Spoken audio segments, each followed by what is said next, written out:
আজকে আমি একটা রেসিপি নিয়ে আসছি। তেল না দিয়ে ফুলকপিটা কিভাবে রান্না করা যায়।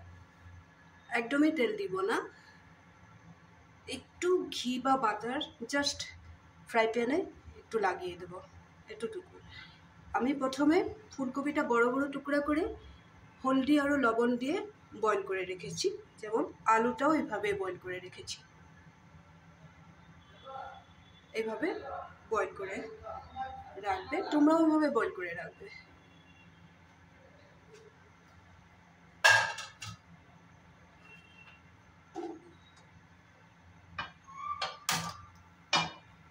এখন আমি গ্যাসটা জ্বালিয়ে দিলাম, একটা ফ্রাই প্যান বসিয়ে দিলাম। এখানে জাস্ট একটু ঘি দিব, বাটার থাকলে বাটারও দিতে পারো, এতটুকু, এর বেশি না।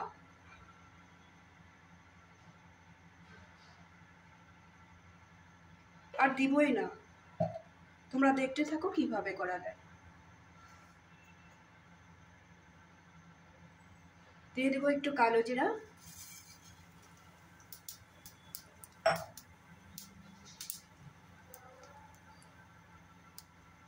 একটু আজওয়াইন দিয়ে দেবো,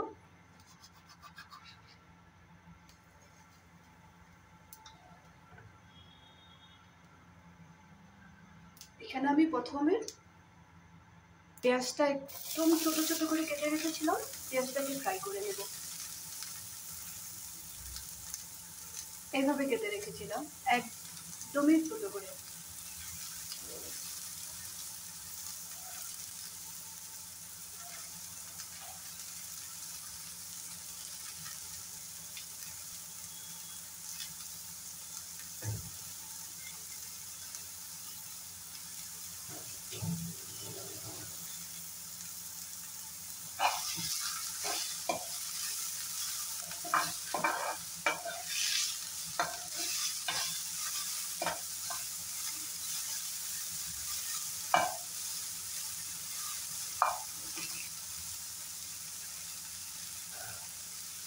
এখানে দিয়ে দেবো ছোট ছোট করে টমেটো কেটে রেখেছিলাম, এই টমেটোটা দিয়ে দেবো।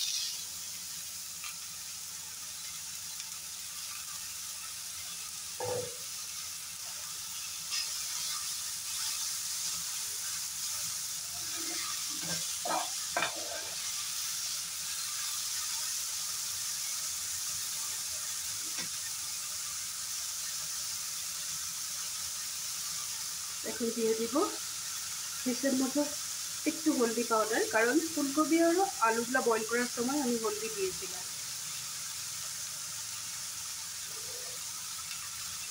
একটু লঙ্কার গুঁড়া দিয়ে দেবো,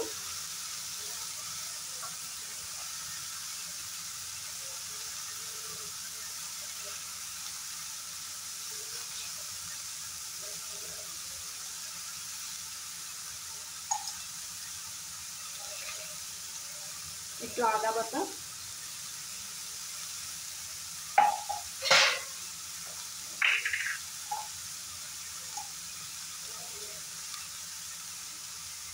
একটু রসুন বাটা,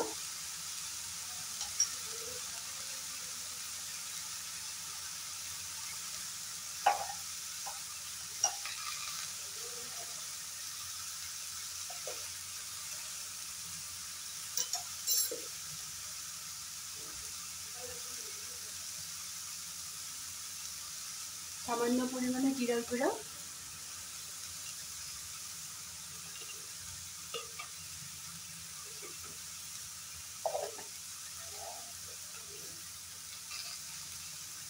একটু ধনে গুঁড়া,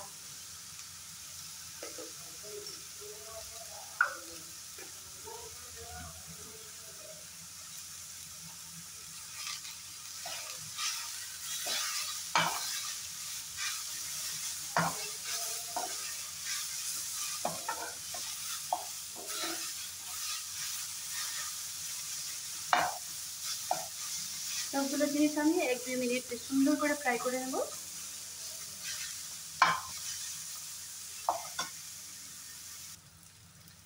এখন এখানে দিয়ে দিব মরিচ বাটা, কাঁচা লঙ্কা বাটা,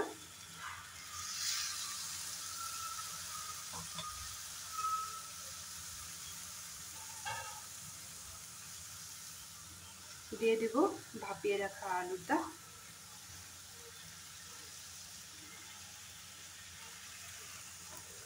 ফুলকপিটাও দিয়ে দেবো।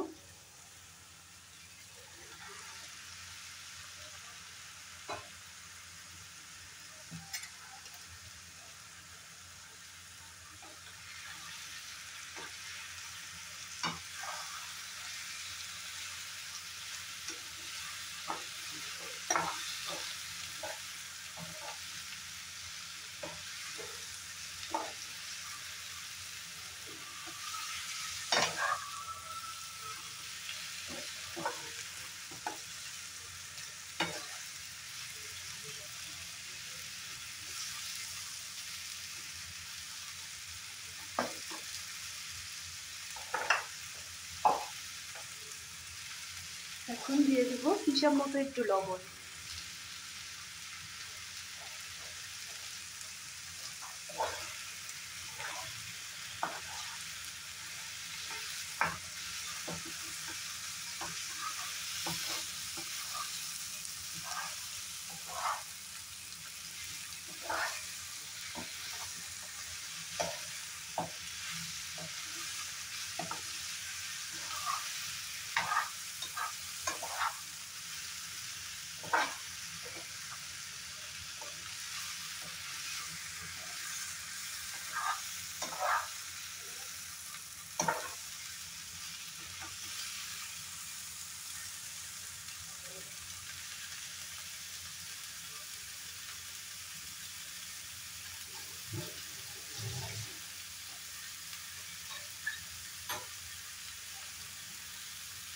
এখানে আমি গরম জল অ্যাড করব, ঠান্ডা জল ভুলেও দিবে না।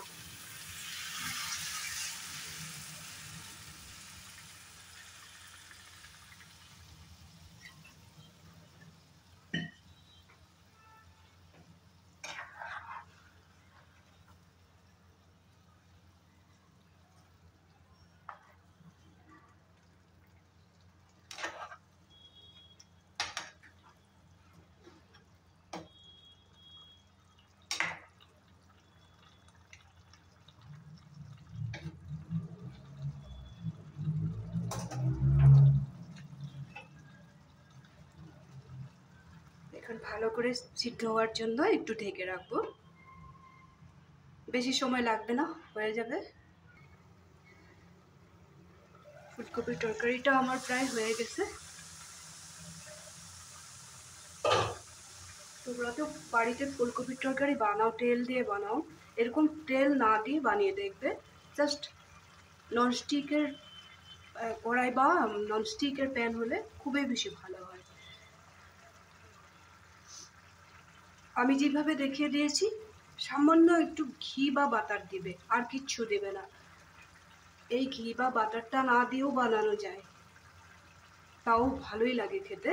কারণ আমি এটা কেন দিয়েছি, যাতে রসুন আর পেঁয়াজের গন্ধটা যাতে, কাঁচা গন্ধটা যাতে নষ্ট হয়ে যায়, যার জন্য দিয়েছি সামান্য একটু ঘি।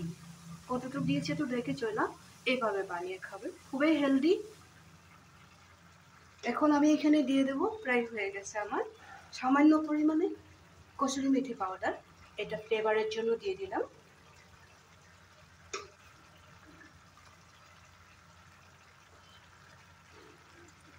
একটু দিয়ে দেব গরম মশলা, এখানে সব কিছু আছে, এলাচ দালচিনি সব কিছু একটুই দিলাম। টেস্টটা ভালো হওয়ার জন্য একটু চিনি দিয়ে দেবো।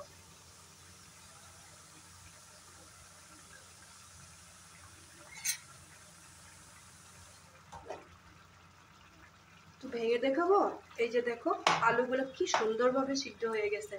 একবার তো সিদ্ধ করা হয়েছিল হলুদ আর লবণ দিয়ে।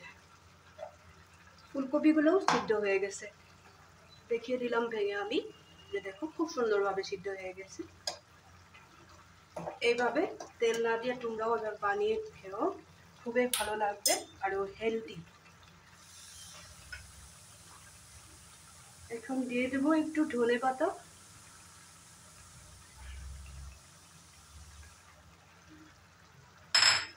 তেল না দেওয়া এই ফুলকপির রেসিপিটা কেমন লাগলো তোমরা বাড়িটা বানিয়ে আগে খেয়ে দেখবে, তারপরে আমাকে কমেন্ট করে বলবে। সত্যিই ভালো লাগে। আমি কেন দেখিয়েছি, খুব হেলদি তার জন্য।